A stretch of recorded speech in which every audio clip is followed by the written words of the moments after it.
et à la Bezrat Hashem, le cours de ce soir, pour la guérison de ma maman Rivka Bat Chmona, qu'Akadosh Baruch Hu lui envoie une bonne santé et une santé complète et rapide, qu'elle puisse sortir de l'hôpital correctement, Bezrat Hashem, sans autre problème. Pour la guérison de tous les malades d'Israël, on pensera aussi à nos otages, qu'Akadosh Baruch Hu, il leur envoie la libération le plus vite possible, et à tous nos chayalim, qu'Akadosh Baruch Hu, il veille sur chacun d'eux, où qu'ils soient, parce qu'on a besoin d'eux. Et on a besoin aussi de gens qui étudient, qui prient pour eux, qui malheureusement, vous savez qu'aujourd'hui, on est dans une impasse, encore aujourd'hui, avec cette histoire de Cour suprême. Donc, ça va être compliqué. Donc, Akadosh Baruch Hu, il veille sur le peuple d'Israël et qui nous sauve de tous ces problèmes. Parce que aujourd'hui, comme est marqué dans la Gemara, d'accord, qu'à la fin des temps, tes ennemis seront dans ta maison. Alors, ça peut être aussi bien au niveau personnel, individuel, dans notre maison, donc les gosses qui font ce qu'ils veulent, les gosses qui décident de ce qu'ils veulent faire, les belles filles avec les belles-mères, les beaux-fils avec les beaux-pères, etc. Et bien sûr, au niveau national, c'est les gens qui veulent détruire de l'intérieur Eretz Israël. Ça a été écrit il y a plus de 2000 ans, donc voilà les prophéties de la fin des temps. On est en plein dedans, et on espère que Bezrat Hashem HaKadosh Baruch Hu, il va avoir pitié de nous, miséricorde, et qu'on puisse être délivrés par miséricorde et pas par dîne. Parce que là, en ce moment, je sais pas si vous avez fait attention, mais le djinn, il est à fond. Donc, Bezrat Hashem. Avant de passer à la suite de la semaine dernière, comme on a commencé, pour ceux qui étaient là, Baruch Hashem, le Inyan, donc du Tanakh, de ce qui se passe après la mort de Moshe Rabbeinu, on a commencé une nouvelle sidra, savoir que connaître nos ancêtres après les Chamisha Chumshei Torah, savoir où est-ce qu'on va après l'histoire de Moshe. Et avant ça, je voulais voir avec vous une marloquette une marloquette dans ma série de Cheruvin, en fait. Il faut savoir que j'ai dû passer 5 jours à l'hôpital, et 5 jours à l'hôpital, 24 H, quasiment, pas en tant que malade, et pas en tant que soignant. Donc, tu es là, une espèce de pièce rapportée, et puis tu as le temps de regarder, d'écouter, et d'apprendre. Et cette phrase, elle m'est revenue souvent, pendant les 5 jours. C'est une phrase du Rav Sitrik Zichrono Livracha, qui disait rien ne vaut la vie. Et mamash, quoi? On ressent ça. Quand on voit ces personnes-là qui sont comme tout le monde, qui sont dans un lit d'hôpital, qu'ils soient juifs ou pas juifs, on s'en fout, c'est pas le problème, parce que vraiment, à ce moment-là, on peut pas dire, ouais, ils sont pas juifs, c'est bien fait pour, en chas v'shalom, qu'on comprenne pas comme ça les choses. Mais de voir ces gens-là, qui ont différentes maladies, et qui sont livrés à leur sort, c'est très difficile. Et en fait, la seule chose qu'ils demanderaient, c'est de rentrer chez eux. Ils sont pas là pour pouvoir prendre les soins et pour... Non, la seule chose qu'ils ont envie, c'est qu'on leur dise, voilà votre lettre de shichour et rentrez chez vous. Et en fait, la vie, elle est tellement importante qu'aujourd'hui, on a du mal à se rendre compte de la valeur de la vie, en fait. Comme de la valeur du temps. Il y a des choses qu'on a beau faire ce qu'on veut, qu'on a beau réfléchir comme on veut, qu'on a beau être riche, qu'on a beau être très intelligent, qu'on a beau être extrêmement populaire, il y a des choses qui nous échappent. La vie, c'est pas nous qui décidons quand est-ce qu'on va naître, ni quand est-ce qu'on va mourir. C'est Dieu qui décide. D'accord? Et donc, qu'est-ce qu'on va faire de notre vie? Quand on voit toutes ces personnes dans un lit d'hôpital, on a envie de leur demander, alors, qu'est-ce que tu as fait de ta vie? Qu'est-ce que tu as fait toutes ces années maintenant? Là, il y avait une femme dans la chambre de ma mère au début. Elle avait 80 ans. Elle était en démence. En démence totale. Elle a crié pendant presque 24 heures. Seule, sans personne. C'est ça la vie. C'est ça qu'on mérite quand on est... C'était peut-être une maman, cette dame-là. Est-ce que c'est ça qu'on mérite? C'est difficile de dire qu'est-ce qu'ils ont fait de leur vie, ces gens-là, pour arriver à ce niveau-là. Et qu'est-ce qu'ils vont laisser au monde? D'arriver à rester seul comme ça? Je trouve que c'est quand même très dur. C'est quand même très triste. Et je pense que la vie, c'est pas ça. En tout cas, c'est ce que j'ai ressenti là-bas. Et est-ce que ça a un rapport avec la Torah? Oui, bien sûr. Déjà, bien sûr, le 5e commandement, respecte ton père et ta mère. Donc, c'est important. S'ils sont là-bas, bien sûr qu'il faut aller les voir. S'ils sont plus là, on a aussi le devoir de les respecter. Comment on fait? Erev Rosh Chodesh, ou Erev Chag, on monte si on peut, d'accord, sur le Kever, et on fait ce qu'on a à faire, d'accord. Les Iloulot, les Askarot, c'est important aussi. Beaucoup de gens, ils disent, Tu vois pas? Ça fait 20 ans qu'il est mort. Et c'est vrai ou pas? Vous avez jamais entendu ça? Moi, je l'ai entendu plusieurs fois. Et en fait, il faut savoir que dans la Masechet Eruvin, il y a une marloquette qui a duré 2 ans. 2 ans de marloquette. Alors, vous savez qu'une marloquette dans la Gemara, c'est pas des gens qui se disputent, Chas Shalom. C'est des gens qui vont se poser une question et qui vont pas être forcément d'accord. Et celle-là, d'accord? C'est pas 2 ans, c'est 2 ans et demi, excusez-moi. Cette marloquette-là, elle a eu lieu entre qui et qui? Elle a eu lieu entre l'école d'Hillel et l'école de Shammai. Vous savez que l'école d'Hillel et l'école de Shammai n'étaient jamais d'accord. Mais jamais.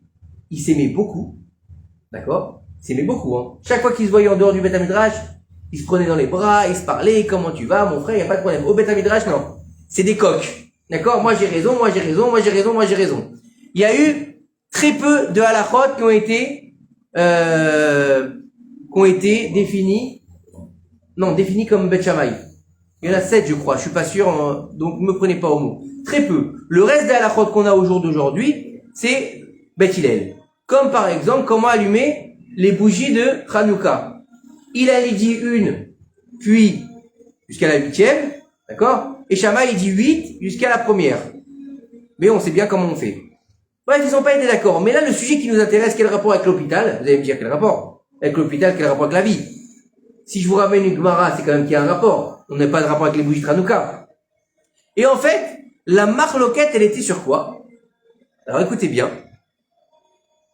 Est-ce que, donc ils étaient en train de se poser la question, d'accord? Est-ce que il valait mieux que l'homme ait été créé ou pas?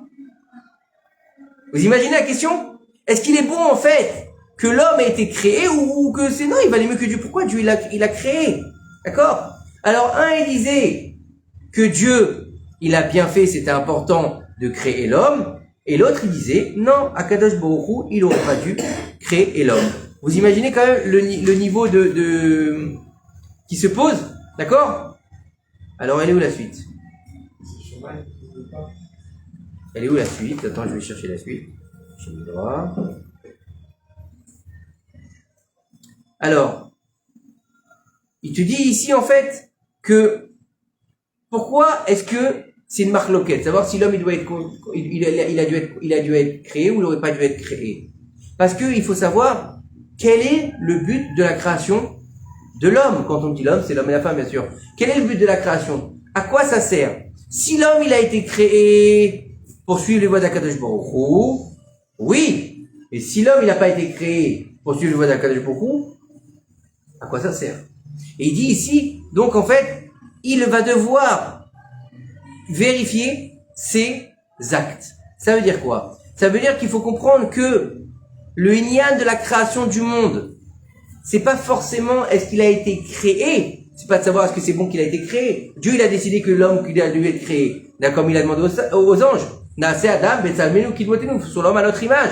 L'homme c'est l'être humain, la création complète, c'est-à-dire le juif, le non-juif, c'est tout le monde, les nations du monde et les juifs, puisqu'à la base en fait tout le monde devait être Israël. Il y a un petit couac dans l'histoire et ça s'est déplacé, ok? Mais à la base en fait, il te dit ici que va falloir que l'homme, il va vérifier ses actes. Puisque tout dépend de l'acte. Comme on l'a dit la semaine dernière, dans le Tanya, qu'est-ce qu'on a dit? Qu'est-ce qu'on a dit? Vous vous rappelez pas? Non? Vous n'êtes pas avec moi. Qu'est-ce qu'il a dit dans le Tanya la semaine dernière? D'accord? Qui karov alecha davar meod. Car la chose, elle est proche de toi. Beficha ou bivavcha la soto, pour la faire. Et on avait dit que le but ultime de la création du monde, c'était quoi? Faire. Donc en fait, c'est de voir, en fait, est-ce que l'homme, quand il a été créé, c'est une bonne chose, d'accord? Ou bien, c'est une mauvaise chose pour le monde. Pas seulement pour lui. C'est ça la question, pour le monde. Pourquoi? Parce qu'on sait que les actions de l'homme, d'accord, elles sont mashpia sur la création.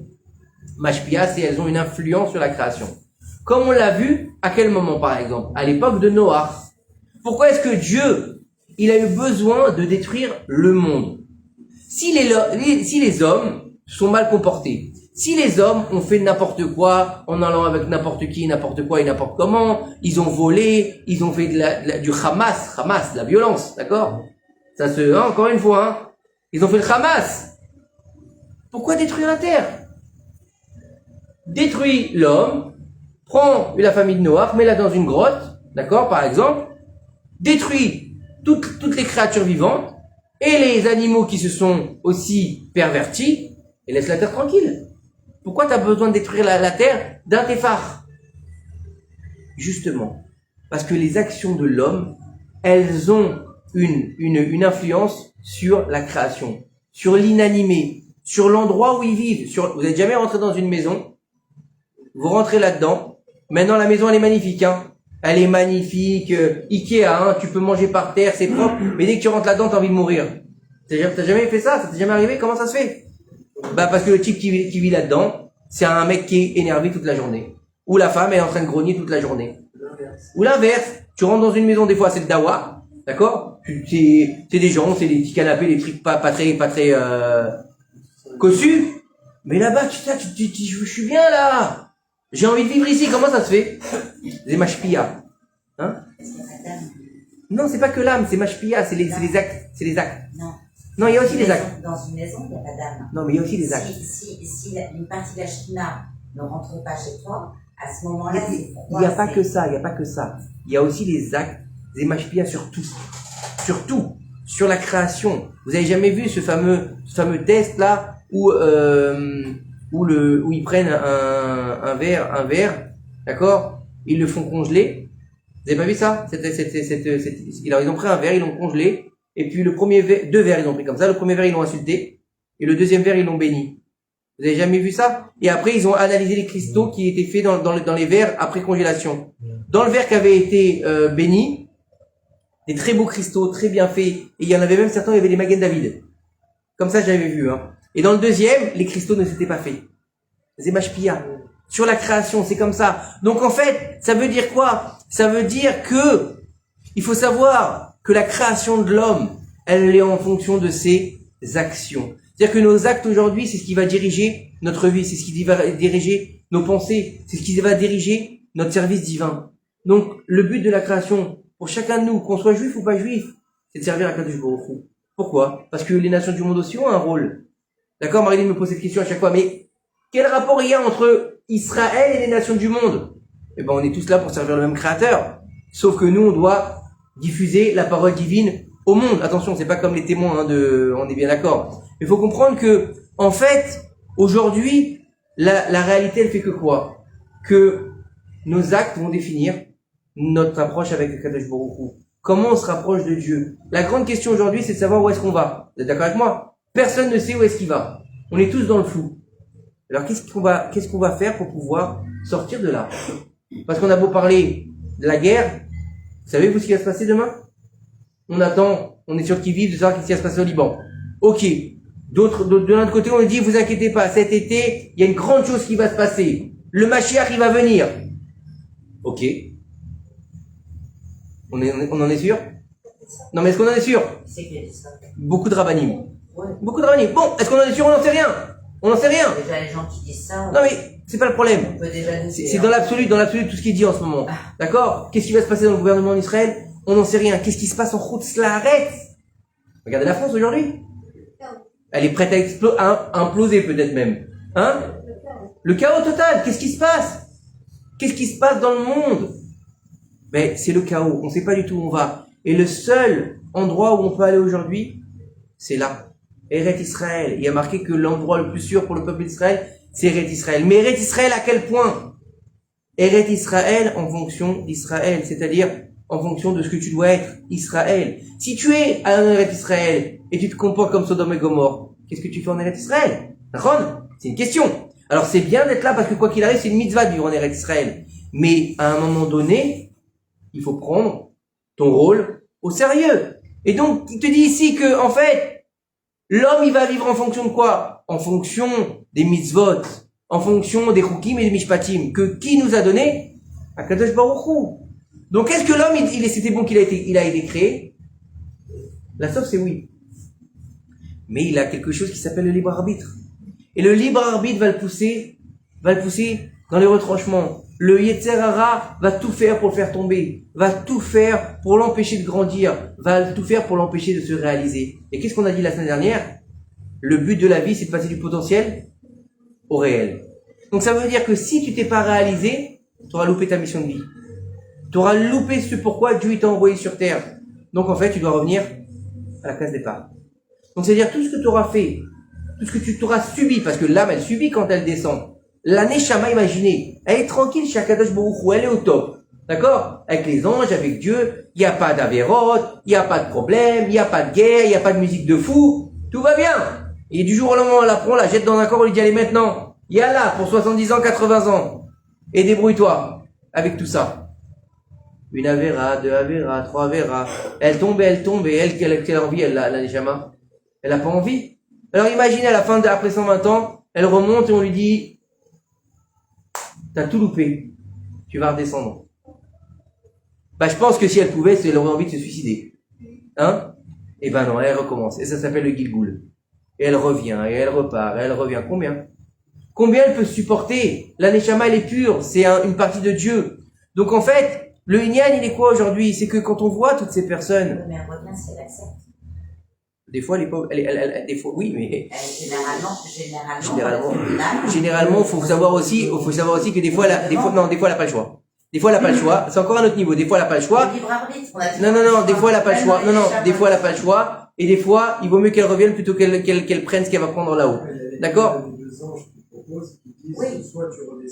Oui, mais ça, encore une fois, ça c'est la base. Ouais. Et n'oubliez pas une chose, on n'est pas dans la petite maison de la prairie, c'est pas dans Love Story. Alors, le buzzer, je sors ou je reste. Ça se passe pas comme ça, c'est beaucoup plus compliqué que ça. C'est beaucoup, non. Voilà. Encore une fois, n'oubliez pas une chose, je vous le redis encore une fois.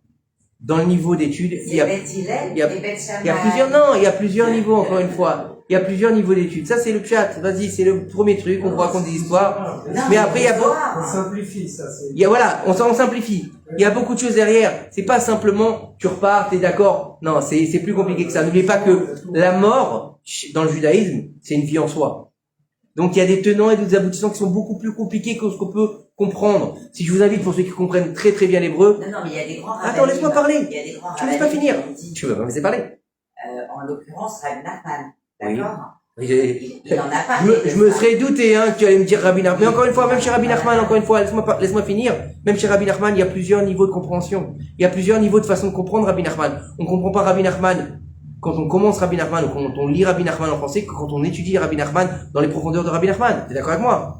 Donc il y a plusieurs paliers de comprendre même ce que le tzaddik il a dit. Mais même à notre niveau, on peut pas tout comprendre. Des fois, on va comprendre une partie de ce que le tzaddik a dit. Des fois, on va passer à côté. Malheureusement, pas toi, je parle pas de toi, je parle de tout le monde. Des fois, on pense avoir compris, on comprend pas correctement, et des fois, on comprend en étapes. Donc, il faut accepter. Il faut quand même savoir que Rabbi Nachman. Il faut accepter de me laisser parler. Dans les tribunaux célestes. J'ai pas parlé de Rabbi Nachman là. T'as pas entendu ce que j'ai dit? Tu vois, tu me laisses pas parler, tu écoutes pas. J'ai pas parlé de Rabbi. Mais tu me laisses pas parler. C'est pas possible. J'ai pas parlé de Rabbi Nachman. J'ai parlé des personnes qui étudient Rabbi Nachman ou d'autres tzadikim. J'ai pas parlé de Rabbi Nachman. Donc ne fais pas dire ce que j'ai pas dit. D'accord? Et laisse-moi avancer. Ça c'est compliqué de comprendre que des fois on comprend pas totalement. Et il y a des choses qui nous échappent.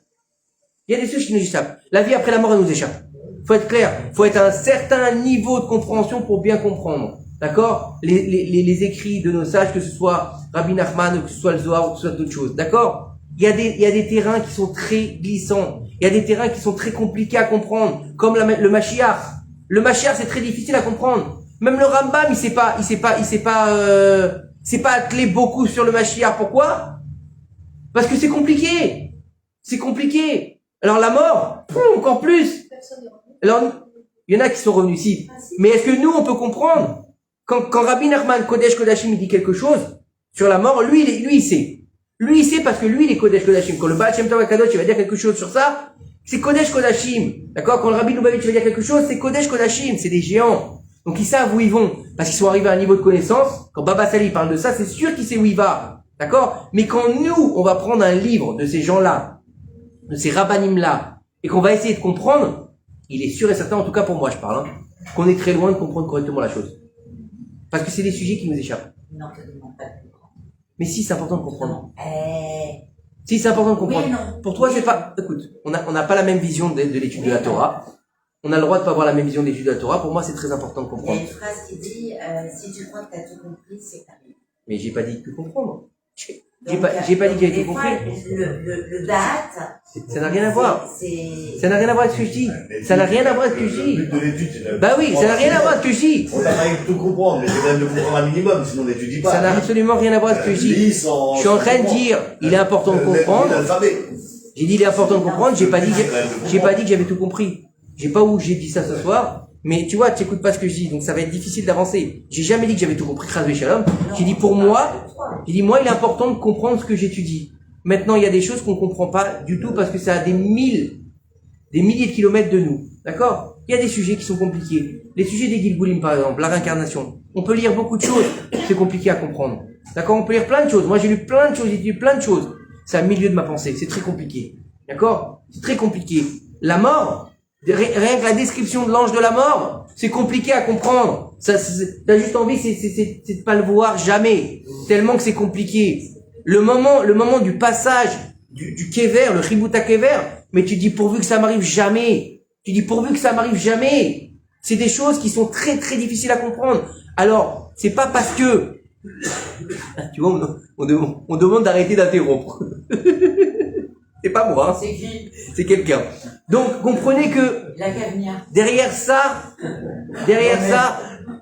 il y a des sujets qu'il faut comprendre que ils sont tellement difficiles à comprendre, même si tu as lu quelque chose.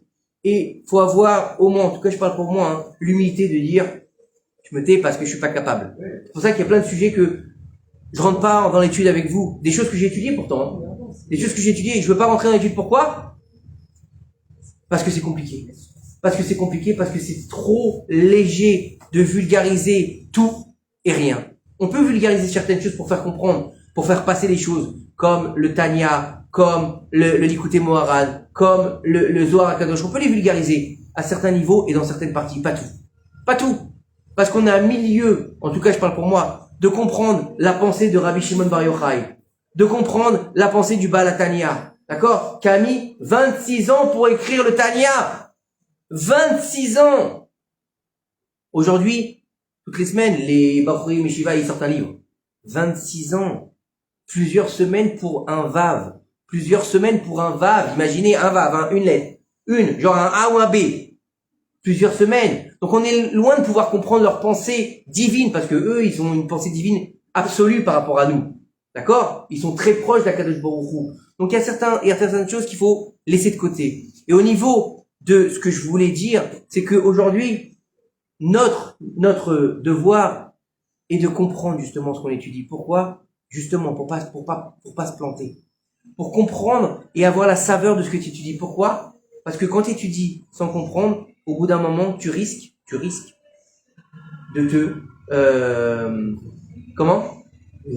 te désintéresser. C'est important de comprendre ce que tu lis. Même si tu comprends pas tout, mais au moins d'avoir compris une partie de ce que t'as étudié. Au moins tu sais. Le niveau du Da'at, il est encore plus loin parce qu'on est très loin du Da'at. Le Da'at, c'est Da'at Elion. Donc on est loin, c'est les sphirotes qui sont au-dessus de nos sphirotes à nous. Donc déjà ça, le seul cas Da'at, c'est Akadosh Baruch Hu. On est très loin de ça. Mais on peut avoir un minimum de connaissances et on le demande tous les jours dans la Mida. Atachonen, les Adam, Da'at. Donne à l'homme le savoir. Donc on le demande. Donc on a besoin de comprendre. Tu comprends maintenant? C'est important de comprendre ce qu'on étudie. Pourquoi? Déjà la première chose, si tu donnes des cours, il vaut mieux que tu comprennes. Sinon, tu peux pas donner de cours. Et puis le Inyan, c'est l'ilmod almenat lamed, d'étudier pour pouvoir enseigner. Si tu comprends pas comment tu enseignes, laisse-moi finir. C'est pas possible. T'es d'accord avec moi? Si tu veux traduire un livre même, si tu l'as pas compris, comment tu veux traduire? Imagine t'as un livre en hébreu devant toi. Et tu comprends rien à ce qui est écrit. T'as lu, c'est vrai t'as lu, mais t'as rien compris. Comment tu vas le traduire? Tu peux pas. Donc il faut comprendre. C'est important de comprendre. C'est vrai qu'il faut faire avant Naase Venishma. Mais aujourd'hui, n'oubliez pas, on est dans Dordéa. On est dans la génération du savoir. Et donc aujourd'hui, on est en mesure de comprendre les choses. Pourquoi? Parce que il y a eu la Irida Tadorot, la descente des générations. Et aujourd'hui, beaucoup de pans de la Torah ont été vulgarisés pour pouvoir pénétrer le peuple. Et un des personnages principaux qui a justement fait ça, d'accord, c'est le Baal Shem Tov HaKadosh. Il a vulgarisé, entre guillemets bien sûr, la Torah. Pourquoi? Parce qu'à son époque, la Torah était réservée à une élite. Et il n'a pas compris, il a dit, pour lui, la Torah, elle appartient à tout le peuple d'Israël. Et c'est comme ça qu'est née la Chassidoute. Une Torah qui parle à chacun d'entre nous. Et c'est ça la Torah aujourd'hui. Aujourd'hui, elle arrive à un niveau où on peut la comprendre. Pas tout, mais on peut comprendre la majorité des choses. Et bien sûr, faut avoir la modestie d'étudier des choses qu'on peut comprendre aussi. Si tu sais pas lire un Chumash, d'accord, t'as jamais étudié la paracha de la semaine, va pas étudier le Zohar. T'as jamais étudié un Rashi, va pas te prendre pour un kabbaliste. Tu comprends? Non, oui ou non, vous êtes d'accord avec moi? C'est qu'il y a un niveau d'étude. Il y a un niveau d'étude. Oui, Rabbi Nachman dit le contraire. Ah. Juste quand même dans le Minyan, de la compréhension. Oui. Déjà, toi, tu es différent de moi. Bien sûr. Dans ma compréhension, dans ta compréhension. Mais en fonction des personnes avec qui tu vas étudier, des rabbinim avec qui tu vas étudier aussi. Donc, on dit bien que j'ai une panim à... Oui, mais il n'y a pas de problème. Okay. Donc, la compréhension est différente en fonction de chaque individu. Mais bien sûr. Mais bien sûr. Mais il y a de la compréhension. Mais il y a de la compréhension. Oui, mais il y a bien sûr, tu peux comprendre comme il dit, tu peux comprendre le contraire. Comme il dit, il y a de la compréhension. Du débraire vers lequel tu te diriges. Non, regarde, moi, attendez, moi, il y a de la compréhension. Il y a un exemple que j'aime beaucoup pour comprendre ce qu'on est en train de dire là. C'est un exemple qui donne le Rabben Chetrit. Qui par rapport à ses cours. Il dit, il y en a un, il vient, il va comprendre le cheminement du cours. L'autre, il vient, il va sortir, il va retenir que la blague. L'autre, il vient, il va retenir que le Inyan que j'ai dit sur le Ziboug. L'autre, il va retenir que le Inyan que j'ai dit sur le fait de se réaliser. Donc chacun à son niveau, bien sûr, mais ça, j'ai pas dit le contraire de toute façon. Mais faut comprendre que il faut étudier ce qu'on est capable de comprendre aussi. Parce que il y a un côté abstrait dans la Torah sur certaines choses qui nous échappent. Des pans de la Torah qui sont mystiques. Et dans la mystique, on peut pas rentrer dans la mystique comme ça. Faut avoir un minimum de préparation. C'est ça que je voulais dire. Mais bien sûr que toi, tu comprends la Torah à ton niveau. Et moi, à mon niveau, déjà, pourquoi? Parce que t'es une femme et je suis un homme. Donc déjà, c'est clair que on peut pas la comprendre à l'identique puisque toi, tu es Bina et moi, je suis Chochma. Donc déjà, c'est deux opposés. D'accord? Deux opposés qui sont complémentaires. Mais déjà, on peut pas comprendre pareil. D'accord? C'est comme une femme ne peut pas vivre ce qu'un homme vit et un homme ne peut pas vivre ce qu'une femme vit.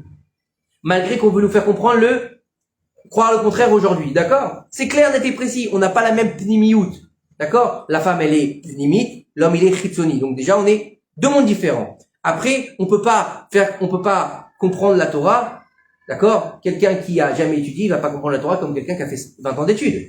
Quelqu'un qui a étudié que la Kabbalah, qui a étudié la Kabbalah, d'accord? Il comprend des pans de la Torah que quelqu'un qui a fait que Chamisha Chum chez Torah, il comprendra pas, on est d'accord? Bien sûr que chacun il a son niveau, chacun il a sa façon d'étudier la Torah, et chacun il a la Torah qui lui parle aussi.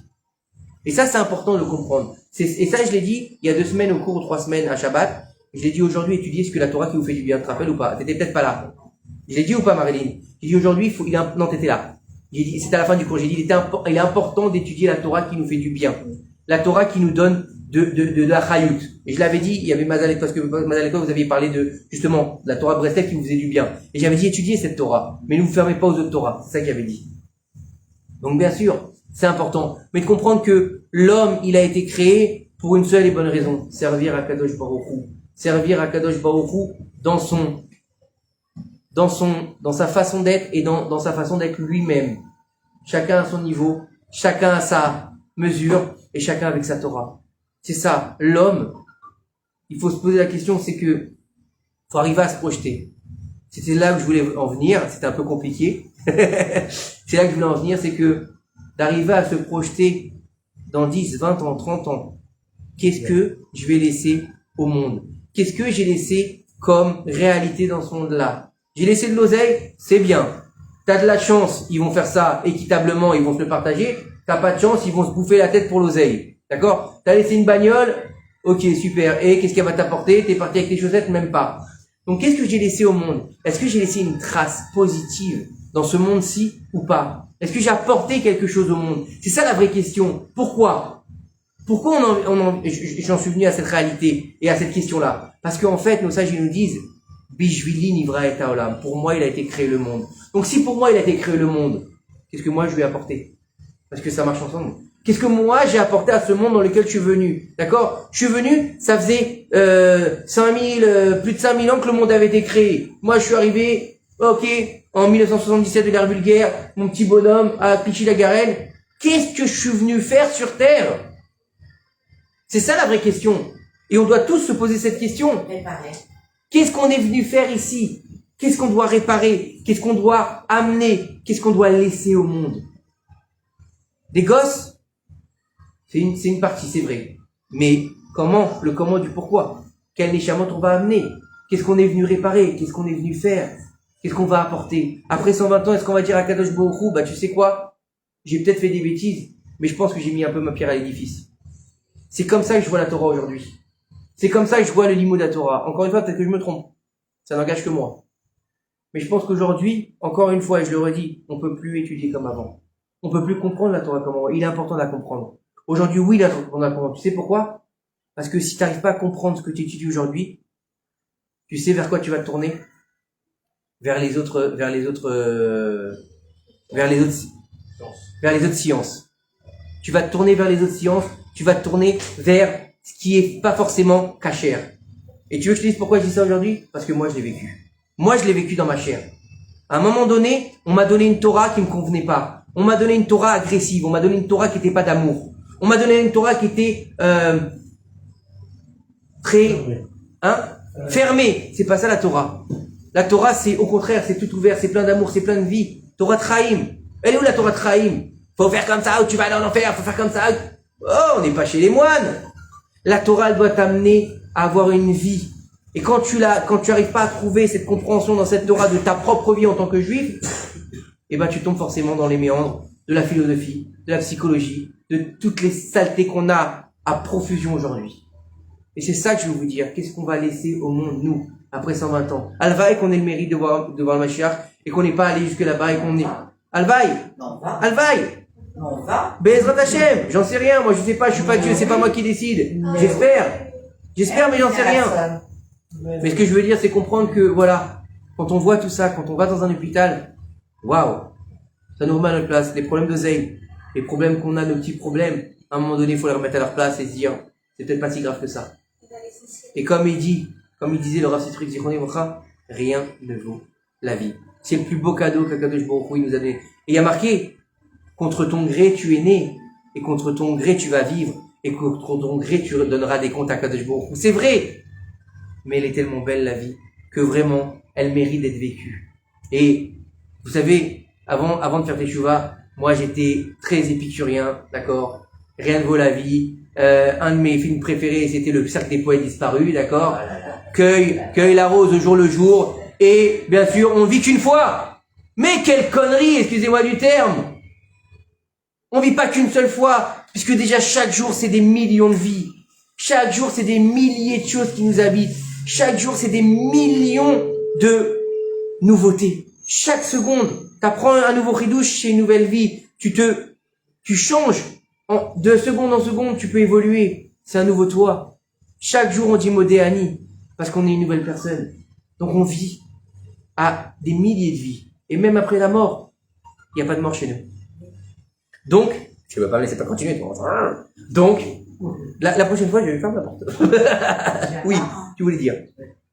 Et qu'est-ce que tu fais parce qu'on est revenu ici pour les taquets, Ouais. okay, mais aussi pour la Maba. Oui. Notre objectif, Oui. c'est pas ce monde-là. Oui. C'est les taquets pour le Olamaba. Oui. D'accord?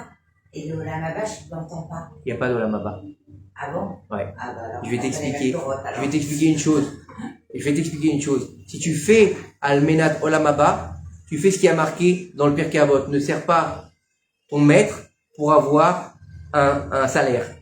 Le Admour Hazaken, il dit, je ne veux même pas te servir, comme ça, hein, le Admour Hazaken, il dit, je ne veux même pas te servir pour avoir le Olamaba. Le but de ma vie, c'est de te servir, c'est tout. Par amour. C'est-à-dire que tu cherches même pas à avoir une récompense. Le Olamaba, c'est une récompense. Maintenant, si t'écoutes les cours du Rav Ben Arouche, le Olamaba, c'est pas après. C'est maintenant. C'est maintenant. Alors c'est encore plus compliqué. Donc on va pas rentrer là-dedans ce soir. Hein, on parle pas du Gan Eden. On parle pas du Gan Eden. On parle pas du Gan Eden. Encore une fois, le plus important c'est de servir Dieu pour ce qu'il est, pas pour Dieu, pas pour autre chose. Olam Haba, Gan Eden, Guinam, le reste, c'est encore un autre niveau. Le plus important, c'est servir à Kadosh Baruch Hu, tout simplement parce que c'est ton Dieu. Et c'est le but de la création du monde. Mettre à Kadosh Baruch Hu à sa place en tant que Dieu et toi en tant que serviteur. Donc l'Olam Haba, même ça, c'est encore un niveau de récompense. Tu comprends? T'as le droit. Hein? Oui, on travaille dans ce monde. Dans ce monde-là. Bien sûr que c'est important, parce qu'on est là. Après, la suite, on va dire, c'est ça, mais c'est quoi? C'est où? C'est comment? C'est quoi? C'est-à-dire que dans le Olam Haba, tu peux plus réparer le taille. Il n'y a pas que des réparations. La vie n'est pas qu'une réparation. La vie n'est pas qu'une réparation. La vie n'est pas que réparation. Elle est aussi construction. Elle est aussi amour. Elle est aussi don, exactement. Elle est aussi don. Très important, ce que tu dis. Très important. Pourquoi don? Parce que le but de la création, et ça c'est très important de le comprendre, c'est de ressembler à Kadosh Baruch Hu.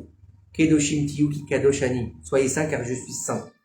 Comment tu peux être comme Dieu? Non, tu peux pas être comme Dieu. Le but de la vie, c'est d'arriver à travailler tes midot ou à Kadosh Baruch Hu. C'est ça le but ultime. C'est pas ni Olam Haba, ni avoir quelque chose. C'est Dieu. C'est tout. Faire la volonté de Kadosh Baruch Hu. Na'aseh retzono ya'aseh retzoncha. Fais sa volonté, fera ta volonté. Tu comprends? C'est encore un autre niveau. C'est des choses que, bien sûr, comment dire, il y a marqué Kol Israël, Yesh Lahem Chalek Le'olam Haba. Mais encore une fois, ça c'est des phrases jetées comme ça. Derrière ça, il y a énormément de monde, il y a énormément de portes, il y a énormément de tenants et d'aboutissants. Sachez bien que, n'oubliez pas une chose, que un juif, écoute bien, hein, un juif qui bouge une main seulement, il fait bouger les mondes entiers. Les mondes entiers, des millions de mondes derrière. Donc savoir le Olam Haba, le machin, déjà qu'on arrive à faire ce qu'on a à faire ici. Après on verra. Qu'est-ce qu'on sait qui va se passer derrière? Moi j'aime cette phrase qui dit le Rav tout, qui vivra, verra. Je sais pas, je suis pas prophète, j'en sais rien. Mais ce que je sais qu'aujourd'hui, c'est que attendre quelque chose, ça sert à rien. Attendre une sorte de récompense, que ce soit Olam Haba ou pas, appelle-la comme tu veux. Je parle pas de récompense. Que d'attendre un autre endroit, tu travailles ici, Olam Asya. Olam Asya, on le dit, c'est le monde de l'Asya, le monde de l'action, donc tu fais ici, c'est tout. Pourquoi tu penses à faire là-bas? Tu peux pas faire là-bas. Donc c'est ici qu'il faut faire, tu comprends? C'est là le but du travail. Le but du travail ultime dans la Neshama, sinon elle serait pas descendue, elle serait restée là-bas.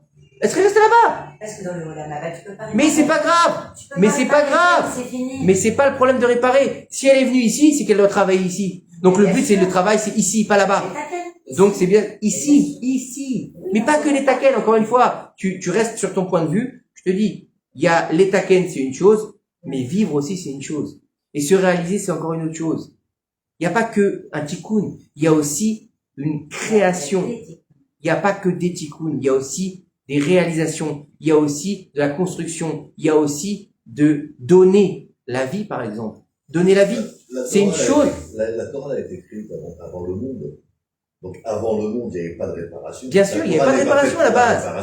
On est venu pour... Non. On répare parce Pas à la base, pas à la base. Mais pas à la base. Madame Marichonne. Mais encore une fois. Adam Marichonne a fait une faute, sinon il n'y aurait pas de réparation. Mais il n'y a pas que ça. Mais la Torah a été faite avant Adam. Il n'y a pas que ça. La Torah, le but, la base, excuse-moi, Vas-y, le but de la Torah, elle est avant le monde. Donc on parlait même pas de réparation, là.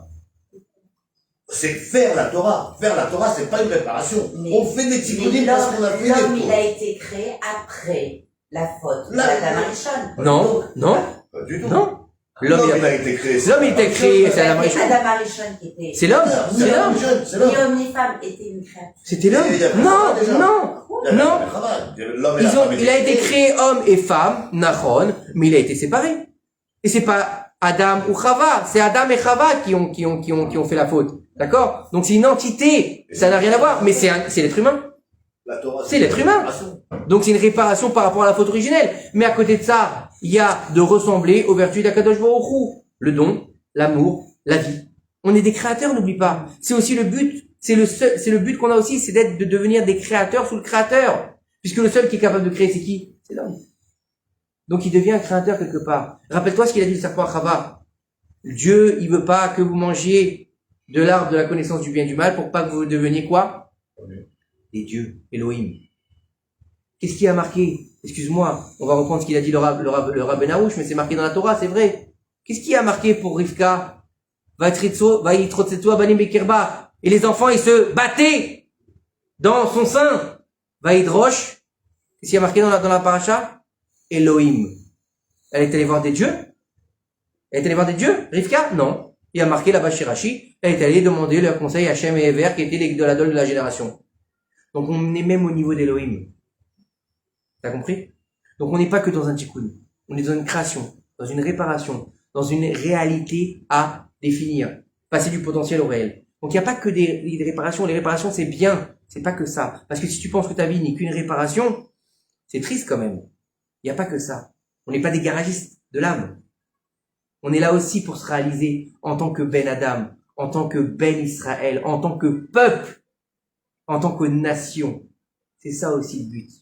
D'arriver à une évolution de notre personne. Le but, c'est de passer surtout de l'individuel au collectif, au pluriel. C'est ça le but. D'arriver à devenir un seul peuple avec un seul cœur, c'est surtout ça. Donc on n'est pas que dans le tikkun. Maintenant, je suis d'accord avec toi. Une partie de notre vie, c'est un tikkun par rapport à nos anciennes vies. Mais est-ce que toi, tu sais d'où tu viens, qui tu étais avant? Moi non plus. Donc, je préfère prendre la vie. Bien sûr, je sais que j'ai des tikkun à faire. Et je sais certaines choses que je dois réparer. Je le sais, hein. Je connais certains tikkun que je dois faire. Et on dit que certains tikkun, ils sont où dans ton nom? Ou dans tes midotes la plus difficile que t'as à les Gaber. Ok? Ça, c'est pas un problème. Ok, on sait ça. Mais à côté de ça, l'étude de la Torah, la Simchat Chaim, le Onek Shabbat, le fait de faire les mitzvot. C'est pas une réparation. C'est un simcha. C'est une simcha. Donc, t'es venu pour être joyeux. T'es venu pour vivre. T'es venu pour être heureux. Donc t'es venu pour être heureuse. T'as compris? Être heureux, c'est pas une réparation. Non, T'as compris? Parce que si je suis heureuse, Akadosh Baruch Hu est heureux. Donc, c'est pas une réparation. Tu donnes du nachat ruach à Hachem. Bien sûr. Donc, c'est pas une réparation. Dans la Vodat Hachem, C'est pas, donc c'est pas une réparation. T'es d'accord avec moi ou pas? Mais ça Et tu vois, bug. on sait pas. Pas forcément. Non. J'en sais rien. Tu peux y marquer. Peut-être que moi j'étais un vieux racide aigri, etc. Ouais, ça m'étonne pas. Ça doit être ça. Tu devrais laisser pousser la barbe. Ma voix. Allez, on continue. Bezrat Hachem. Donc voilà. Est-ce que l'homme, il aurait dû être créé? En tout cas, il a été créé contre son gré. Il vivra contre son gré. Il donnera des comptes contre son gré. Donc, au lieu de donner contre son gré, prenons notre vie en main, Bezrat Hachem, et acceptons ce pourquoi on a été mis sur terre. Et c'est difficile. Ça fait mal. C'est très compliqué de te trouver. Et c'est vrai que on va avancer dans un monde qui s'appelle Alma des Shikra, le monde du mensonge. Et c'est beaucoup plus simple de vivre dans le mensonge. C'est très simple. C'est facile. C'est facile de se laisser aller au plaisir de la vie. C'est facile de laisser son âme animale diriger notre personne. C'est facile. Bouffer, dormir, regarder la télé, d'accord, métro, boulot, dodo, c'est pas difficile. Mais quand t'as un match de football, un mardi soir, et tu dis non, je vais au cours, ça c'est difficile. Mais c'est le Hémet. Et c'est ça la différence entre Sheker et Hémet. Sheker, c'est 3 lettres qui sont sans pied, qui sont branlantes. Alors que Hémet, c'est quoi? C'est 3 lettres avec des bases. Des bases. Et n'oubliez pas, Sheker, ils se suivent, c'est des lettres qui se suivent. Alors que Hémet, c'est le Aleph du début, le Mem du milieu et le Taf de la fin. C'est énorme. Et le monde, il a été créé sur la Mida du Hémet. Et c'est très difficile. Donc tout ça fait que, pourquoi on est venu au monde? Comment on est venu au monde? Réparation, pas réparation, étude, pas étude, qui on est, Je suis d'accord avec toi, je suis d'accord à 100% avec tout ça. Mais, aujourd'hui, on n'est pas là que pour réparer. On est là aussi pour réussir à vivre et se dire en fin de compte, qu'est-ce que je vais laisser au monde? Est-ce que je vais laisser une trace importante dans ce monde qui a été créé pour moi? Est-ce que j'ai réussi à mettre ma pierre à l'édifice? Même si j'ai fait des bêtises. J'ai fait une bêtise, je suis tombé, l'honora. Pourquoi? Parce que le tzaddik, c'est celui qui tombe cette fois et qui se relève. Voilà, maintenant on avance sur le Nar Bezrat Hashem. La semaine dernière, on avait vu que Moshe Rabbeinu, avant de mourir, donc Dieu va lui demander de prendre comme successeur Yehoshua bin Nun, qui va être le premier des juges, qui va être le premier à prendre la suite de Moshe Rabbeinu. C'est son serviteur, son intendant qui devient le roi d'Israël. Moshe Rabbeinu lui-même va le placer sur le trône comme on l'a vu la semaine dernière. Et bien sûr, après ça, une fois que Moshe fait ses adieux au peuple, il va mourir. Moshe, on l'a déjà vu ce midrash-là, mais on va quand même revenir rapidement dessus. Moshe Rabbeinu, l'homme de Dieu, d'accord, qui a été publié dans le monde entier, d'accord. Il y a beaucoup d'hommes, d'accord, qui ont voulu être à sa place, mais il y a que lui qui a été choisi pour sortir le peuple d'Israël, faire traverser la mer, d'accord, les garder 40 ans dans le désert, leur donner la Torah, d'accord. Et quand ils ont entendu qu'il était mort, le roi d'Aram, il a voulu savoir où est-ce qu'il était enterré, Moshe Rabbeinu. Il a envoyé des envoyés au ministre de Moab, d'accord, et aussi à Péor. Il leur a dit, j'ai entendu que Moshe, l'hébreu, il était mort dans votre contrée, puisqu'il est mort dans les plaines de Moab. Moshe, il y a marqué là-bas, il a été enterré dans les plaines de Moab. Alors vous savez que Moshe Rabbeinu, on dit comme ça, qu'il est mort dans le territoire de Réhouven, il a été enterré dans le territoire de Gad. D'accord? C'est pour ça que quand on voit dans la Torah que Gad et Réhouven et Gad et la moitié tribu de Ménaché, ils sont venus voir Moshe Rabbeinu en disant, nous on veut pas on veut pas rentrer en Eretz Israël, on veut rester sur les bords du Jourdain. Non, Gad. Hein? Dan? Non. Gad, Réhouven et Chatzi Ménaché. Bref, ils ont dit à Moshe Rabbeinu, on veut pas rentrer en Eretz Israël. Et Moshe Rabbeinu, il s'est énervé, il s'est mis en colère. Mais non, c'est pas qu'il s'est mis en colère. C'est pas qu'il voulait pas rentrer en Eretz Israël, c'est qu'il voulait rester proche de Moshe Rabbeinu. C'est tout. Ils voulaient rester proche de leur mère, de leur maître. Enfin, de leur mère aussi, un peu. Mais bon, puisque un rave, c'est comme une mère aussi. D'accord? Alors, ils ont entendu qu'il était enterré de Bégaï, en face de Beth Péor. D'accord? Et ils voulaient voir où il était enterré. Ils voulaient être sûr, il est vraiment mort celui-là ou pas? Est-ce qu'il a vraiment une tombe? D'accord? Le roi de Moab, il est allé avec les sarim des sarim importants, d'accord? Avec le roi d'Aram. Ils sont montés sur le Har Nevo, puisqu'on dit que Moshe, il est mort sur le Har Nevo. D'accord? Sur le mont Nevo. Là-bas, pour voir la sépulture de Moshe Rabbeinu. Quand ils sont arrivés en haut, là-bas, ils ont vu quelque chose de bizarre. Ils ont vu que là-bas, la sépulture était en bas de la montagne. Donc, ils se sont dépêchés de descendre pour aller voir la sépulture. Quand ils sont arrivés en bas, ils ont vu qu'il n'y avait pas de sépulture. Ils ont regardé en haut, ils ont vu que la sépulture était là-haut. On dit, c'est quoi ce délire? Qu'est-ce qui se passe? Comment ça se fait qu'elle est maintenant en haut de la montagne alors qu'on l'a vue en bas de la montagne? Alors, qu'est-ce qu'ils ont fait? Ils ont dit, tu sais quoi? On va se séparer en deux. Certains vont monter et d'autres vont rester en bas. Comme ça, on sait exactement où est la sépulture. Ceux qui étaient en haut voyaient la sépulture en bas. Ceux qui étaient en bas voyaient la sépulture en haut. Donc, c'est assez, d'accord? C'est assez compliqué. Donc, ils ont compris qu'ils pouvaient pas voir la sépulture de Moshe. Qu'est-ce qu'ils ont fait? Ils ont abandonné. D'accord? Ils ont dit, mais c'est pas possible. Est-ce que c'est possible qu'il soit mort, cet homme, si on peut même pas voir sa sépulture? Et il a dit oui. Il est mort. Mais, il y a marqué. Il a été enterré, Bégaï, en face de Beth Péor. Alors, comment ça se fait? Il y a marqué que aucun homme ne sera où il est enterré Moshe Rabbeinu. C'est comme ça que c'est marqué dans la Torah. Et aucun homme ne sera où sera enterré Moshe Rabbeinu. D'accord? Et ça veut dire quoi? Ça veut dire qu'il est bien mort. C'est très important. C'est très important de savoir que Moshe Rabbeinu, il est mort. Vous savez pourquoi? Vous savez ou pas? Non? Pour pas faire de Avodah Zarah. Et bien sûr qu'on dit que les tzadikim, même de leur mort, ils sont appelés vivants. Bien sûr, ça c'est pas le problème. Mais concrètement parlant, il s'est séparé de son corps. Quoique le corps de Moshe Rabbeinu était devenu à un niveau particulier, hein. D'accord? Mais il s'est quand même séparé de son corps. Pourquoi? Pour pas qu'on en arrive à une immaculée conception, une nouvelle religion, une Avodah Zarah. Comme Yaakov Avinu a dit, ne m'enterrez pas en Égypte pour pas que je devienne une idole. Je ne veux pas. Moshe Rabbeinu, il veut pas devenir une idole. Akadosh Baruch Hu, il sait que, vu la grandeur de Moshe Rabbeinu, qui a parlé à Dieu face à face, il risque de devenir une idole, non seulement pour les bénis Israël, mais pour les nations du monde. Et pourquoi? Parce que il se serait dit après aussi, pas que ça, au lieu de prier vers Akadosh Baruch Hu, le moindre problème, ils auraient prié qui? Moshe Rabbeinu. Comme il y a, je crois que c'était à l'époque de Chizkiyahu Améler, si je dis pas de bêtises, ou à l'époque de Shlomo Améler. Non, il a été écrit à l'époque de Shlomo Améler. Et il a été caché à l'époque de Chizkiyahu Améler. Je crois que c'est comme ça. Il y avait un livre qui avait été écrit sur toutes les guérisons de toutes les maladies. Le livre des guérisons, ça s'appelait. C'était un livre. Quelqu'un, il avait une maladie, nous, il allait voir le livre. Prenez 2 cuillères à soupe de miel, un peu de gingembre, trempez-vous la tête 3 fois dans l'eau et vous serez guéri. Un exemple, hein, je sais pas, je l'ai pas lu moi ce livre. D'accord.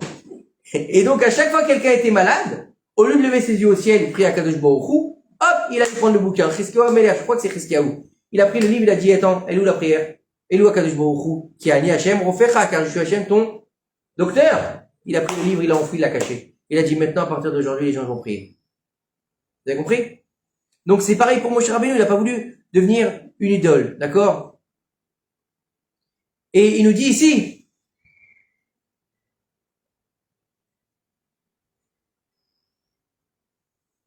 alors, il nous dit ici de Moshe Rabbeinu, d'accord, Moshe Rabbeinu, à la fin de sa vie, il a eu de la peine parce que il a pas réagi tout de suite à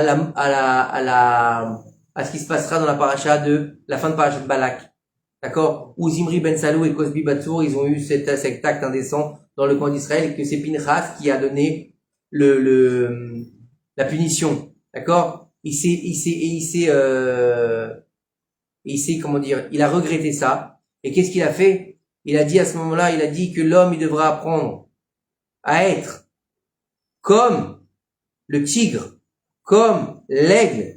Donc, l'Aise sera éveillé comme que l'homme doit être rapide comme le léopard, d'accord, léger comme l'aigle et courir comme la gazelle et fort comme le lion pour faire la volonté d'Hachem.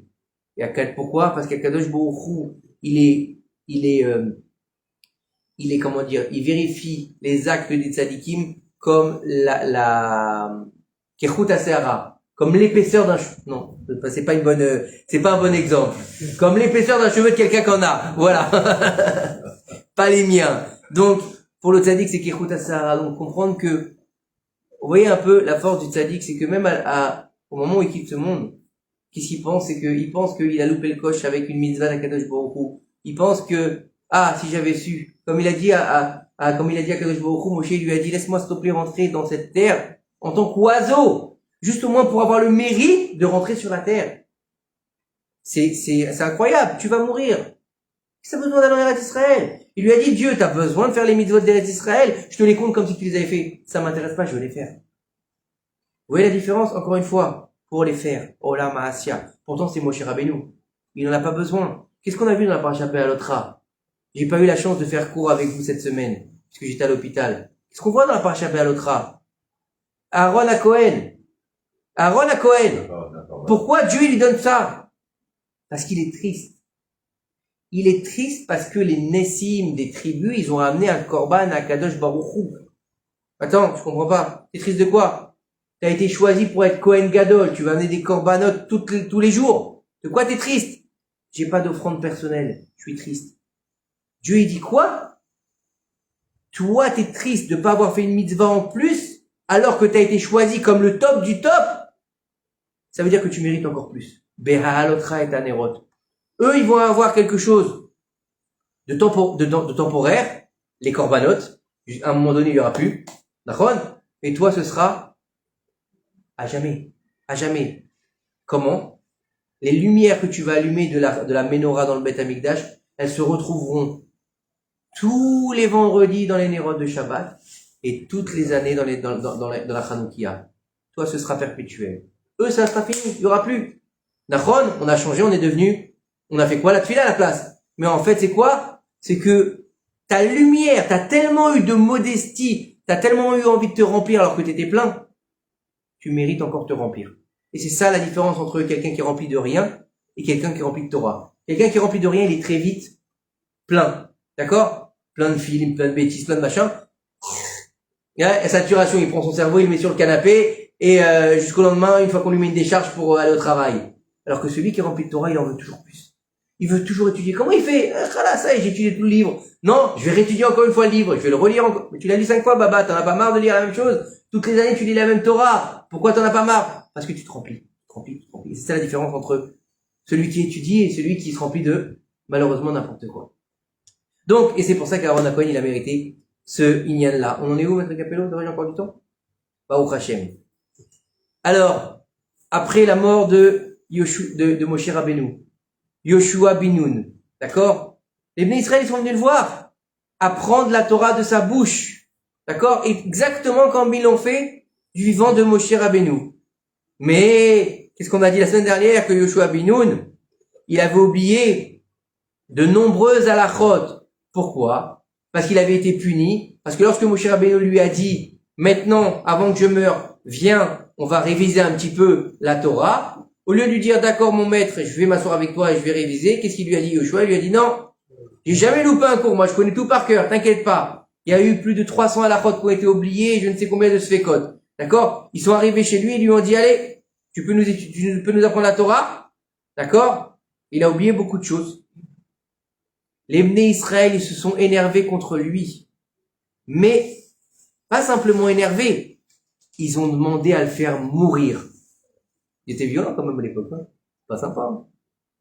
Et, il a tellement eu peur, Yoshua, qu'il a prié à Kadosh Baruch Hu, il a supplié, je t'en prie Hachem, apprends-moi ta Torah, apprends-moi tes lois. À Kadosh Baruch Hu, il lui a dit, si je te donne maintenant tout ce que tu as oublié, tu vas pas pouvoir te souvenir de tout, c'est impossible. D'accord? Et si je te l'apprends pas, bah, ils vont te tuer. Puis à Kadosh Baruch Hu, je suis dans un dilemme. Si je vais tout apprendre maintenant, c'est très difficile, tu vas pas réussir à tout te rappeler. Et si je te dis pas, tu meurs. D'accord? Il lui a dit, va voir les... Alors, dans ces cas-là, il lui a dit, on va couper la poire en deux. Va chez les Bnei Israël et dis-leur. Préparez-vous à voyager. Il lui a donné un joker. C'est pas le moment d'étudier. Maintenant, on met les voiles. On rentre en terre d'Israël. Kadosh Baruch Hu, pour lui sauver la vie, il a décidé d'accélérer l'entrée en Eretz Israël. Il lui a dit, maintenant, tu leur dis, on passe le Jourdain. Et maintenant, on va conquérir la terre que nous a donné notre Dieu, nous a donné. Ok? Donc c'est maintenant qu'on commence la conquête d'Eretz Israël.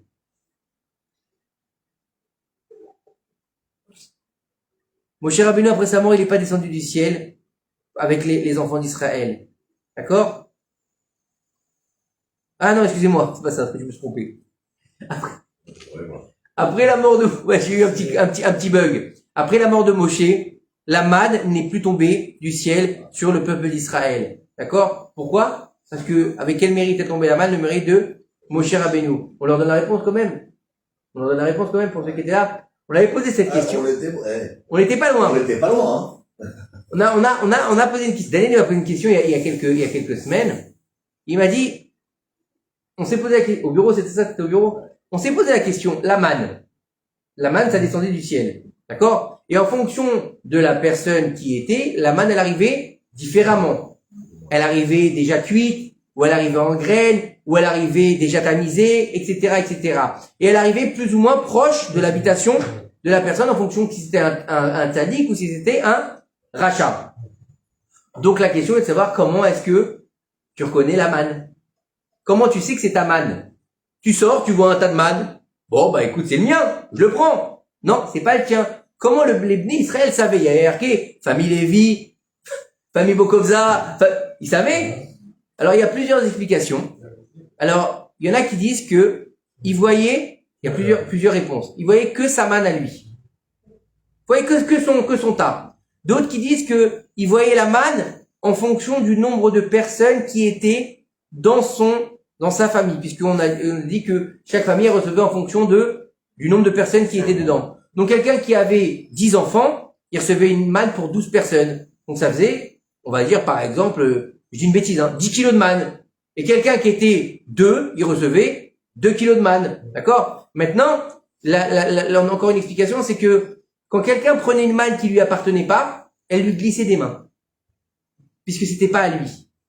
Et une autre explication qui dit que il y avait un signe que c'était à la personne. Donc il avait un signe en fonction de sa manne, en fait. Comme s'il avait son nom qui était écrit dessus. Donc c'est énorme quand même, je trouve. Quand même, Dieu fait bien les choses, hein, parce que fallait réussir à trouver la manne. Hein. Alors, maintenant on continue. Donc il avait plus de manne. Et qu'est-ce que ils vont manger? Ils vont aller voir Yeshua. Ils vont aller voir Yeshua. Qu'est-ce qu'on mange? Il n'y a plus de manne. Qu'est-ce qu'on va manger? On est dans la mouise. On doit rentrer en Eretz Israël. On doit faire la guerre. On a besoin de force. On a besoin de manger. Il n'y a plus de manne. Qu'est-ce qu'on fait? Il leur a dit, n'ayez pas peur et ne vous inquiétez pas. Car Akadosh Baruch Hu, il vous a béni.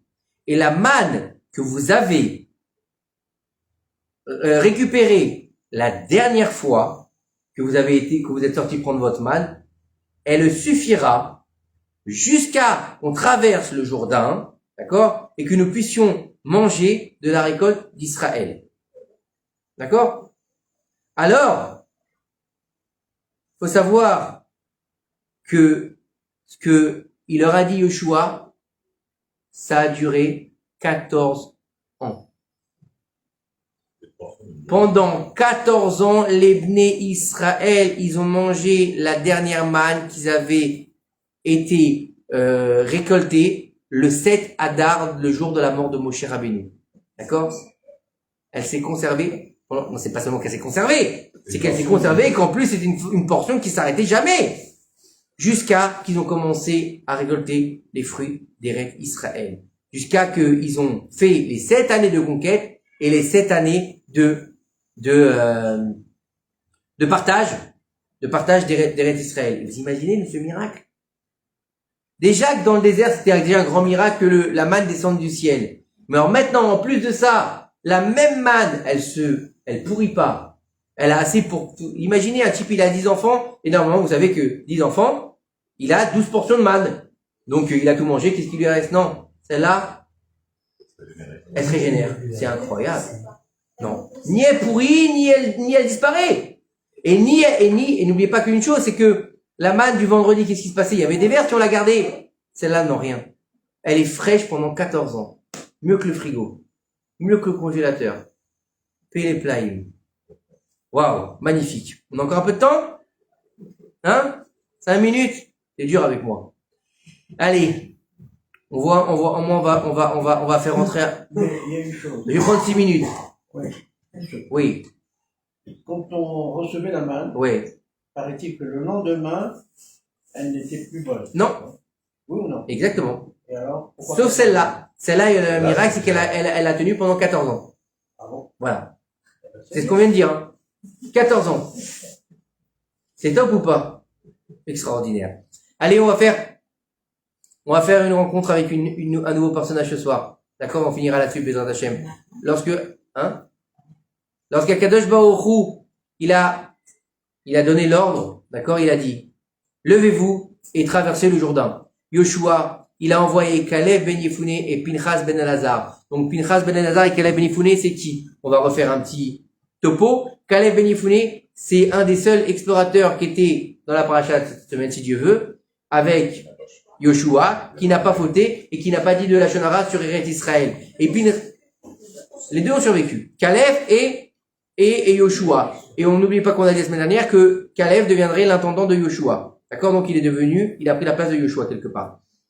Et Pinchas ben Elazar, c'est qui? C'est le fameux Pinchas qui a tué Cosbi Batsour et Zimri ben Salou, qui deviendra lui-même Kohen Gadol. D'accord? Il leur a dit, je veux que vous alliez faire un tour, d'accord, et espionner la ville de Jéricho pour savoir de quel chemin, d'accord, les Bnei Israël vont devoir la conquérir. Est-ce que vous avez jamais posé la question pourquoi Jéricho, on n'a pas le droit d'y habiter? Vous savez qu'il est interdit d'habiter à Jéricho? Vous savez pas? Elle a été détruite, mais il est interdit de la reconstruire. Et il est interdit d'habiter là-bas. Pourquoi? Pourquoi? Et du saxophone. Non, elle était petite. Hein? Il y avait trop de bruit. Il y avait trop de monde. Non. C'est le Maaser. C'est le Maaser. C'est la ville qui est considérée comme ça, j'avais entendu une fois, c'est la ville qui est considérée comme Maaser pour Akadosh Baruch Hu. Elle est sanctifiée, donc t'as pas le droit d'y aller. Comme t'avais pas le droit de manger les mascottes que tu devais donner au Kohen, d'accord? Pareil. Celle-là, c'est la ville qui est donnée en Maaser. C'est beau ou pas? Allez, on continue. Avant de sortir, donc, il a dû envoyer 2 explorateurs, d'accord? Et il leur a dit Yoshua, d'accord? Écoutez-moi, pour pas que les non-juifs, ils vous voient venir, d'accord? Faites comme si vous étiez des vendeurs de Chocolat. non, de chocolat. C'est, Breslev. des vendeurs d'amphores. À l'époque, c'était très commun. Ils vendaient, à l'époque, on mettait où le vin, on mettait tout ça dans des amphores, d'accord? Faites comme si vous étiez des vendeurs. Ne venez pas avec vos, comment dire, vos grosses valises en disant, c'est nous les juifs, on va vous chasser d'ici. Non, pas du tout. Il a dit, soyez intelligents, d'accord? Ok? Il leur a dit, faites le tour de la ville, d'accord? Et commencez à vendre votre marchandise, d'accord? Comme ça, on va penser que vous êtes tout simplement des vendeurs qui viennent d'un autre pays et qui veulent vendre leur Torah et que vous voulez aucun mal aux habitants de la ville. Kalev et Pinchas, ils ont fait exactement ce que Yoshua, il leur a demandé. Et le soir venu, ils sont rentrés dans la maison d'une femme qui s'appelait Rachav. Et elle a vu ces deux hommes, elle les a fait rentrer chez elle pour les protéger. Il est arrivé aux oreilles du roi que 2 étrangers étaient arrivés dans la maison de Rachav. Le roi d'Yéricho, il a entendu ça. Et il a envoyé ses serviteurs et pour leur demander, fais sortir Rachav, les 2 hommes qui sont dans ta maison. Ce sont des explorateurs. Et ils sont venus pour explorer, donc c'est des espions. Ils sont venus pour espionner notre terre. Et Rachav, elle n'a pas fait ce que lui a demandé le roi. Elle l'a fait monter Kalev et Pinchas sur le toit. Et elle les a cachés sous des branches d'arbres, d'accord, qui étaient là-bas.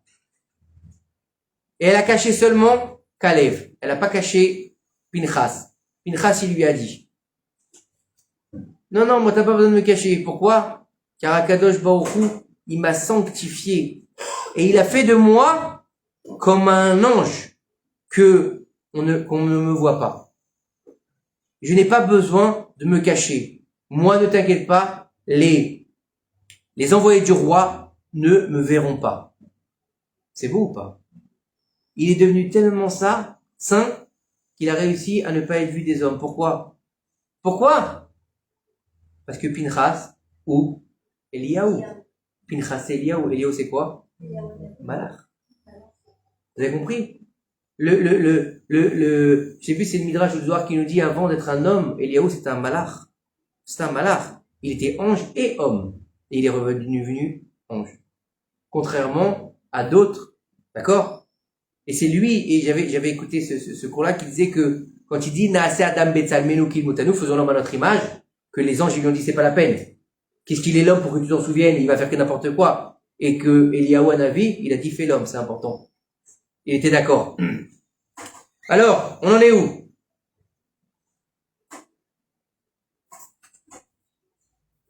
Une fois que elle les a cachés dans sa maison et que ils sont venus les envoyer qui l'ont pas vu, elle est allée voir Kalev et Pinchas et elle leur a dit, écoutez, je sais que votre Dieu, que Hachem votre Dieu, il vous a donné cette terre-là. Je sais que aucun homme ne pourra résister devant vous. Car l'Éternel, votre Dieu, qui est dans le ciel, qui règne sur le ciel et sur la terre, d'en bas, d'accord? Vous l'a donné dans vos mains. D'accord? On parle, comment là? C'est beau ou pas ce qu'elle dit? Oui? C'est beau ou pas? C'est une prostituée qui parle comme ça. Non juive. Il y a 2 avis. Si. Il y en a qui disent que c'est pas une prostituée. Bon, même si c'est pas une prostituée, c'est pas une juive. Une Ça aubergiste. s'appelle pareil. Allez, c'était pas une prostituée, c'était une aubergiste. Elle était juive. Elle est pas juive. Elle est pas non. juive. Bon, il y a des noms partout, hein. Elle est non, qu'elle est une aubergiste, qu'elle est aubergiste ou prostituée, c'est pas le problème. Une non-juive, elle leur dit ça. C'est beau quand même. Non, attends, si tu sais ce qu'il dit sur elle, c'est ouh. On va pas rentrer là-dedans parce qu'il y a des enfants. Non, je plaisante, je parlais pas de toi. Derrière la caméra, hein. Et il te dit ici, alors je vous en prie, je vous demande que vous faites avec moi de la bonté, comme j'ai fait de la bonté avec vous. D'accord? Et que vous me laissiez en vie, moi, et toute ma famille, lorsque vous allez venir faire le siège de la ville. À ce moment-là, il nous dit ici le Midrash, que Rachav, elle a eu le roi HaKodesh. Et elle a dit, dans 3 jours,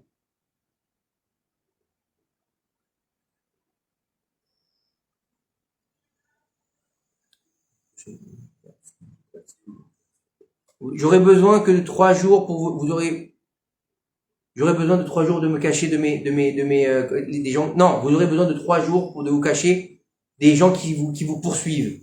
Car Akadosh Baruch Hu, il ne laisse pas le tzaddik plus que dans la souffrance plus de 3 jours. Comme ça, elle leur a dit. D'accord? Vous aurez besoin de vous cacher 3 jours pour pas que vos ennemis vous trouvent. Et ça, c'était une prophétie. C'est beau ou pas? Elle a prophétisé. Comme quoi on peut arriver à un niveau exceptionnel quand on est un Kéli Raoui, quand on devient un récipient. Allez, on continue. Les paroles de Rachav, ils ont été bien accueillis par Akadosh Baruch Hu. Et Hachem, il a dit, puisque tu as dit, l'Éternel, votre Dieu, qui est le Dieu du ciel et la terre, d'accord, du ciel et de la terre en bas, d'accord, bien que tu ne fasses pas partie du peuple d'Israël et que tu ne me connaisses pas, et que tu aies fait de la bonté avec tes invités, d'accord, et que des gens que tu ne connaissais pas, et que tu les as cachés, et que tu as demandé pour ton âme et pour ta famille, je te donnerai une longue vie, et il sortira de toi. Écoutez bien. Yirmiyahu, le prophète Jérémie, Chilkiya, Seraya, Maaseya, Baruch ben Neria, Chanmaël, Veshalum, c'est tous des prophètes. Yecheskel Hanavi, que pour lui, le ciel, il s'est ouvert et qu'il a pu voir, comment on peut expliquer ça? Pas Elohim, il a pu voir la splendeur divine. Yecheskel, tout cela, ils descendront de Rachav. D'accord? Par le mérite, c'est pas grave donc si on déborde un peu, ça va? Encore quelques minutes, on va finir. Par le mérite de la bonté qu'elle a fait Rachav avec les explorateurs et qu'elle les a fait descendre du toit avec une corde. D'accord? Son Yirmiyahu, il sera sauvé grâce à cela. D'accord? Lorsque Israël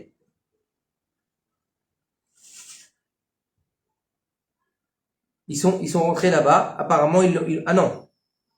Nitzal Nerda Yirmiyahu. La petite fille de Yirmiyahu, elle sera sauvée des années plus tard. Lorsque les Bnei Israël, ils vont passer à côté d'un trou où elle sera jetée apparemment. D'accord? Il y a un serviteur qui est passé là-bas. D'accord? Et il l'a aidé avec une corde aussi. D'accord? Il a dit, dommage que je n'ai pas une échelle. Il a dit Yirmiyahu. Akadosh Baruch Hu, il lui a dit, une échelle, tu demandes? J'ai pas besoin d'échelle. Exactement comme ta arrière-grand-mère, elle a fait avec les Meraglim, tu vas descendre avec une corde. Et ils ont fait sortir Yirmiyahu avec une corde. D'accord? Il nous dit ici que Chizkiyahu Melech Yehuda, il a dit ça. Il a prié avec Akadosh Baruch Hu, il a dit, Rachav, elle a sauvé 2 âmes. Et toi, Akadosh Baruch Hu, tu lui as sauvé 2000 personnes de sa famille. Mon père, qui était mon vieil ancêtre, si tu veux, qui était David Ameler, il était proche de toi, il a rapproché de toi 150 000 convertis. Alors, donne-moi de son mérite pour mon âme. Akadosh Baruch Hu, il a écouté la prière de Chizkiyahu et il l'a guéri de sa maladie. Comme ça, il nous dit le Midrash. Il faut savoir que Rachav, elle se réincarnera plus tard. Déjà que c'est une réincarnation, pour la petite histoire quand même, pour finir avec ça, Rachav en fait, Rachav elle va se marier avec Yoshua, d'accord? Tout le monde sait ou pas? Rachav elle épousera Yoshua bin Nun. Yoshua bin Nun qui vient de Yosef Hatzadik, d'accord? Yosef Hatzadik, il a eu un problème avec une femme, qui était une femme qui lui était interdite, qui s'appelait Potiphera, la femme de Potiphar. Et en fait, Rachav sera l'incarnation dans le bon côté de Zulecha, c'est pas Potiphera. Ouais, Zulecha. Rachav sera l'incarnation, excusez-moi, je suis un peu fatigué ce soir. Rachav sera la réincarnation de Zulecha, d'accord? Et elle se mariera avec Yoshua ben Nun qui sera la réincarnation de Yosef Hatzadik. Où il n'a pas pu l'avoir dans le péché, il l'aura dans la sainteté. Et elle-même se réincarnera en Chana, la mère de Shmuel Hanavi. Baruch Adonai Leolam, Amen ve Amen.